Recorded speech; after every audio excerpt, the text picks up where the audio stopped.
Teddy Daniels and Chuck All, two U.S. Marshals, are sent to an asylum on a remote island in order to investigate the disappearance of a patient, where Teddy uncovers a shocking truth about the place and himself. Hey there, welcome back to Popcorn and Summaries. Today, I'm going to explain a horror film called Shutter Island that was released in 2010. But before we jump into the details, make sure to show us some love by liking the video, leaving a comment, and of course, subscribing to the channel if you're into the comment. Now, let's get right into it. In the start of the movie, we meet two main characters, Teddy Daniels and Chuck All, played by Leonardo DiCaprio and Mark Ruffalo. They find out it's their first time working together. While introducing themselves, Teddy shares that his wife died in a fire while he was at work. Then we see a creepy shot of Shutter Island. Teddy and Chuck go to the island, welcomed by Deputy Warden McPherson to Ashecliffe, a mental institute. The guards seem tense, and they're told not to bring guns. After a little protest, they give up their firearms. Walking to the main building, patients doing yard work greet them. Teddy notices a mysterious old lady. They meet Dr. John Cawley, the head psychiatrist, and learn they're there to investigate a missing patient named Rachel Solando. Dr. Cawley explains that Rachel supposedly killed her kids, but she believes they're alive. Her escape is a mystery, with a locked room and barred window. Teddy finds a hidden note in her room. He asks for employee files, but Dr. Cawley refuses. The marshals join the search for Rachel, and Teddy wonders if she could be in distant caves. Deputy McPherson says it's unlikely. Teddy questions the orderlies about Rachel's disappearance and wants to talk to her psychiatrist, Dr. Sheehan, who's on vacation. Teddy and Chuck have drinks with Dr. Cawley and meet Dr. Nearing, a German doctor. We see a flashback of Teddy as a soldier in World War II, stopping a German officer from getting a weapon. Teddy watches as the German officer slowly dies. Later, Teddy and Chuck get beds in the orderly quarters.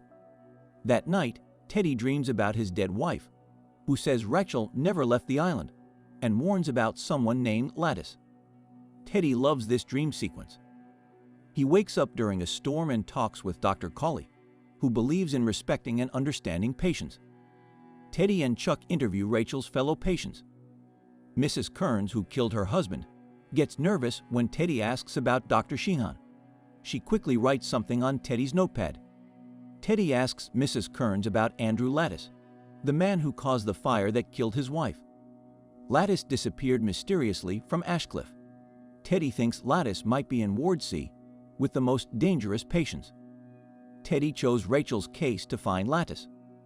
During the storm, Teddy and Chuck hide in a mausoleum. Teddy shares his war experience liberating a concentration camp, where he and others executed surrendering Germans. He believes inhuman experiments happen at Ashecliffe, citing former patient George Noyes. They confront Dr. Cawley about a 67th patient, but he says there are only 66. Rachel is found. Teddy talks to her emotionally. In Dr. Cawley's office, Teddy takes pills for a migraine. They go to the basement shelter during the storm. Teddy notices the warden watching him but isn't impressed. That night, Teddy has a creepy nightmare about a dead girl at Dachau. The girl rises, saying Teddy could have saved her. Andrew Lattice, as Teddy described, appears with a nasty scar. Rachel Solando, covered in blood, is with her dead kids. Teddy picks up the girl, apologizes, and drops her in a lake. It's disturbing, showing Teddy's emotional struggle. Teddy wakes up to chaos at Ashecliffe. The storm caused a power outage, freeing patients. Chuck suggests checking Ward C for Lattice. A patient tricks Teddy into chasing him. In Ward C, Teddy fights the patient, but is stopped by Chuck and a guard. They take the patient to the infirmary. Teddy meets George Noyes, who blames him for being stuck at Ashecliffe. George claims Teddy isn't investigating. It's all a game. He warns against trusting Chuck and points out they'd never worked together before. Teddy has another vision of Dolores. George says Teddy must let her go, but Teddy can't. George says Lattice isn't in Ward C but might be in the lighthouse. Teddy reunites with Chuck, who found Lattice's intake form. Teddy is suspicious and says he'll check it later, Teddy decides to head to the lighthouse on his own. Climbing down, he realizes the tide is too high to reach it. Returning, he finds Chuck missing but spots a lit cigarette. He goes to the cliff's edge and sees a small cave lit from inside. Despite rats, he climbs to the cave. Inside, he meets the real Rachel Solando, who reveals she wasn't a mother but a doctor at Ashecliffe. She questioned the drug shipments and experiments, especially the transorbital lobotomy, comparing them to Nazi experiments. Rachel says they've been drugging Teddy's food, coffee, and cigarettes. Teddy asks about Chuck, then gets a ride back from the warden. Back at Ashecliffe, Teddy talks to Dr. Colley, asking about Chuck. "You don't have a partner, Marshal. You came here alone." In a tense and clandestine move, Teddy stealthily navigates his way to the basement, seizing his tie in silence. A chance encounter with Dr. Nearing reveals a potentially dangerous situation, as the doctor reaches for a syringe. Thinking quickly, Teddy seizes the sedative and administers it to Dr. Nearing. Swiftly, Teddy heads outside, breaking into Dr. Colley's car, where he is visited once again by the enigmatic figure urging him to make his way to the ferry. Convinced that Chuck is being held hostage at the lighthouse, Teddy determines to rescue him. Employing the tie given to him by his wife, he sets it ablaze and thrusts it into the gas hole. Teddy makes his way towards the lighthouse, showcasing an amusing yet daring dive into the water. Evading a guard, Teddy acquires a rifle and ascends to the top of the lighthouse, forcefully gaining entry. Inside, a surprisingly composed Dr. Colley awaits him behind a desk. Teddy divulges his conversation with Rachel Solando, asserting his knowledge of the dark events unfolding on Shutter Island. In a shocking revelation, Dr. Colley dismisses Rachel as a hallucination and drops a bombshell. Teddy himself is the 67th patient at Ashecliffe.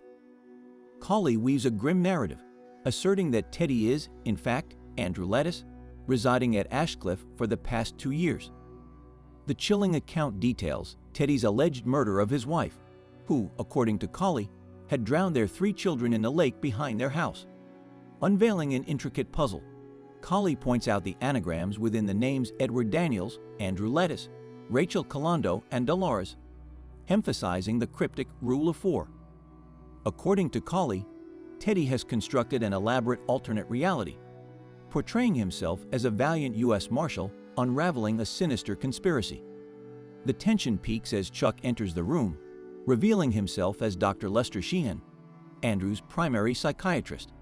The missing Rachel Solando case, as it turns out, was a meticulously crafted and extensive role play orchestrated by Dr. Colley, throwing Teddy into a labyrinth of deceit and self-deception. As Dr. Colley and the staff attempt to guide Andrew in facing the harsh truth of his actions, he learns that failure in this psychological experiment could lead to a lobotomy. The revelation sends Andrew into a fit of aggression. Attempting to shoot Dr. Colley, he discovers his gun is fake. Driven by a violent outburst, he attacks Dr. Sheehan, relenting only when confronted with images of his deceased children shown by Dr. Colley. A revealing flashback unfolds, depicting Andrew's life as a U.S. Marshal. Following an apartment fire caused by his wife's suicide attempt, the family moves to a house near a lake. In a horrifying turn of events, Andrew discovers Dolores has drowned their 3 children. She pleads for release, and in a devastating moment, Andrew fatally shoots her. Returning from the flashback, Andrew finds himself in patient attire.